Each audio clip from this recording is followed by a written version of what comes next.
জয় গুরু। খামখেয়ালি প্রাণ চ্যানেলে আপনাদের স্বাগত। আজ আমরা পড়ব শতরূপে অপরূপ নিগমানন্দ চতুর্থ খণ্ড গ্রন্থ থেকে কিছু অংশ। জয় গুরু। ঠাকুর মহারাজকে প্রশ্ন, মনুষ্য জন্মের পরও কি ইতরজনিতে জন্ম হয়? ঠাকুর, হ্যাঁ হয় বই কি, কর্মবিপাকে তা সম্ভব হয়। শ্রাদ্ধের মন্ত্রে এক স্থানে উল্লেখ আছে, কর্মবিপাকে 7 ভাই দশার্ণ প্রদেশে বেদরূপে, পরজন্ম কালঞ্জর পর্বতে সপ্ত মৃগরূপে, তার পরজন্মে সরদ্বীপে চক্রবাকরূপে, তারপর মানস সরোবরে হংসরূপে, তারপর কুরুক্ষেত্রে বেদ পারগ ব্রাহ্মণ রূপে পুনরায় জন্মগ্রহণ করে। প্রশ্ন, মৃত আত্মীয় স্বজন যে আমাদের ভুলেন না তা কিসে বুঝি? ঠাকুর, বুঝতে আর জানতে ইচ্ছা এবং চেষ্টা থাকলে সবই জানা বোঝা যায়। মৃত আত্মীয়গণ তো উপকার করতে আসেনি, তাছাড়া সেবাপরায়ণ দয়ালু আর সাধু লোকের আত্মাও স্বপ্নে ঔষধ মন্ত্র গুপ্ত সংবাদ প্রবোধ ও সান্ত্বনা দিয়ে থাকেন। স্বপ্নে যে আত্মীয় অনাত্মীয়দের দেখা, কথাবার্তা বলা, এমনকি খাওয়া দাওয়া পর্যন্ত চলে। সেই সূক্ষ্ম দেহে আমরা স্বপ্নাবস্থায় থাকি। মনোময় কোষে বা মানস দেহে ওইসব সূক্ষ্মদেহী আত্মীয়দের দেখা যায়। সমান সমান পরমাণু না হলে মিলন হয় না। ক্রমসূক্ষ্ম বা পরমাণু দ্বারাই ক্রমসূক্ষ্ম লোকগুলি সৃষ্ট। আমাদের সূক্ষ্ম অংশই তারা দেখে থাকেন, স্থূলটা দেখেন না। নিদ্রায় যখন সূক্ষ্ম মনোময় রাজ্যে যায় তখনও সেটাকে অপরিচিত মনে হয় না, আর ওটা যে স্বপ্নাবস্থা তাও মনে হয় না। ওটাই কতকটা স্বাভাবিক অবস্থা। ওই অবস্থায় জীবাত্মা বেশি দিন বাস করে। তার তুলনায় এই জীবনটাই অস্বাভাবিক। প্রশ্ন, অস্বাভাবিক কেন? ঠাকুর, না কেন, অন্ন জল না হলে এই দেহ রক্ষা হয় না। কত তোয়াজ কত জোড়াতালি তার অন্ত নেই, তবুও শেষ রক্ষা হয় না। 20, 50 বা 100 বছরের জন্য এক একটা দেহবিম্ব আশ্রয় করে জীবাত্মা গুণকর্ম ক্ষয় করতে আসে। সেই বুদ্বুদটা ভাঙলে আবার ওই সূক্ষ্মেই মিশে থাকে। প্রশ্ন, জন্ম মৃত্যুর এলাকা সূক্ষ্মের কত দূর পর্যন্ত? ঠাকুর, ভূ ভুব স, এই 3টি লোক বা ক্রমসূক্ষ্ম পরমাণুর স্তর পর্যন্তই সাধারণ গতাগতি বা ব্যাহিতি। এই 3টি নিম্নস্তরই ভোগের চরম, আর ত্যাগের আরম্ভ স্বর্গলোক। আজ অপরাহ্নে সমবেত ভক্ত ও উপদেশপ্রার্থীগণের মধ্য হইতে একজন প্রশ্ন করিলেন, মহারাজ, ভূবর লোকের অবস্থা ও দৃশ্যাদি এবং সাধারণ অবস্থা কি? ঠাকুর, ব্যক্তিবিশেষের নিজ নিজ বৈশিষ্ট্য অনুসারে কোনো কোনো বিষয় অনুরূপ হলেও সূক্ষ্ম জগতের অবস্থা ও মোটামুটি নিয়ম সাধারণত একরকম।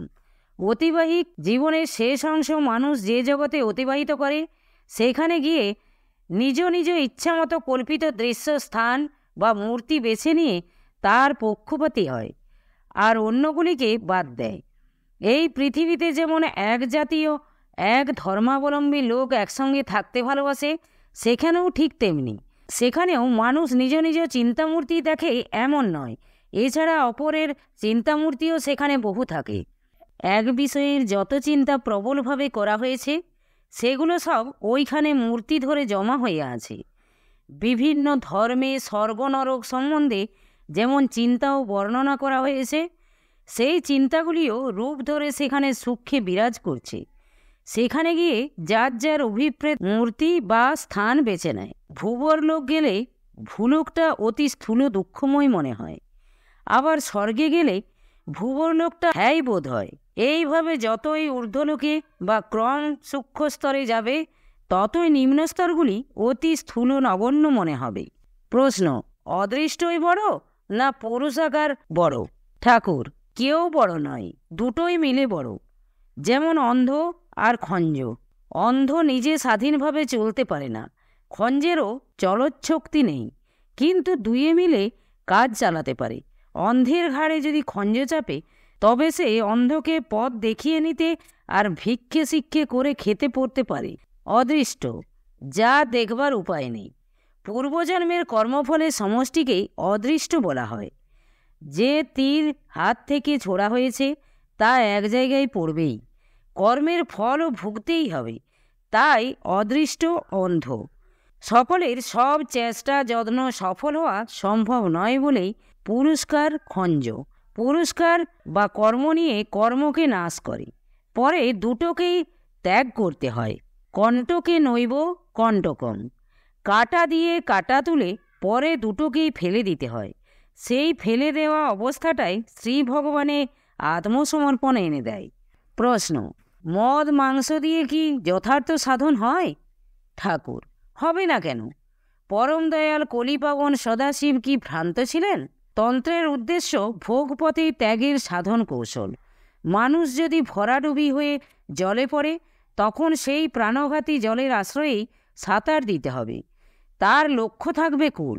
যারা লক্ষ্যহীন, শাস্ত্র তাদের জন্য নয়, তারা আত্মঘাতী হয়। শরীর মদ খেয়ে যারা মাতাল, তাকে ওই মদ দিয়েই ভাবকর্মের ভিতর দিয়ে সেই সাত্ত্বিক মদ যাকে তন্ত্রে বলে, সেই মদের সন্ধান লাভ হয় এবং তার ফলে ব্রহ্মানন্দও লাভ হয়।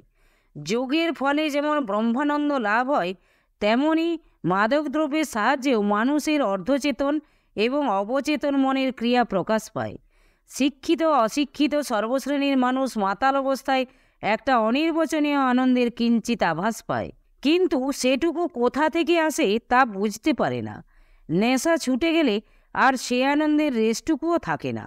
ওই আনন্দের রেশটুকু পাওয়ার জন্যে আবার নেশা করে থাকে। মনটা তখন একমুখী হয়ে আসে বলে বিভিন্ন ভাবের লোক বিভিন্ন কাজে নিযুক্ত হয়।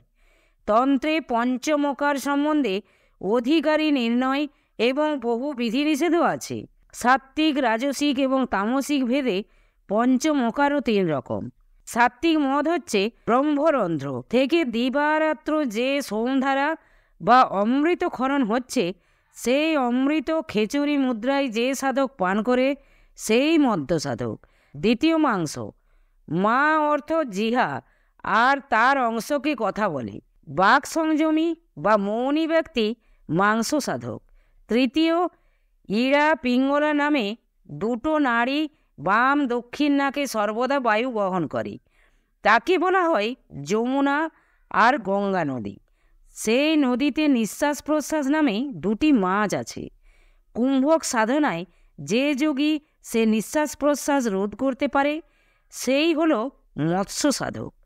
চতুর্থ মদ্য মাংস মৎস্য যেখানে, সেখানে কিছু চাটের দরকার।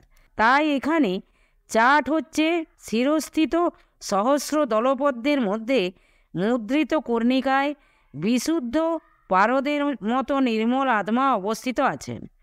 এই জ্ঞান যিনি লাভ করেছেন, তিনি মুদ্রার সাধক। পঞ্চম তত্ত্ব হচ্ছে মূলাধারে চতুর্দল পদ্মে স্বয়ম্ভু লিঙ্গকে বেষ্টন করে জীবের যে কুণ্ডলিনী শক্তি নিদ্রিতা আছেন, তাকে যোগ বলে জাগ্রত এবং উত্থিত করে সহস্রারে পরম শিব রূপে যে পরমাত্মা আছেন, তার সঙ্গে মিলন করা। তবেই তন্ত্র নষ্ট মাতালে, বৈষ্ণব নষ্ট বৈতালে। জয় গুরু, জয় গুরু। আজ এই পর্যন্তই। যদি আপনাদের ভালো লেগে থাকে তাহলে চ্যানেলটিকে সাবস্ক্রাইব করে সাথে থাকবেন। জয় গুরু, জয় গুরু।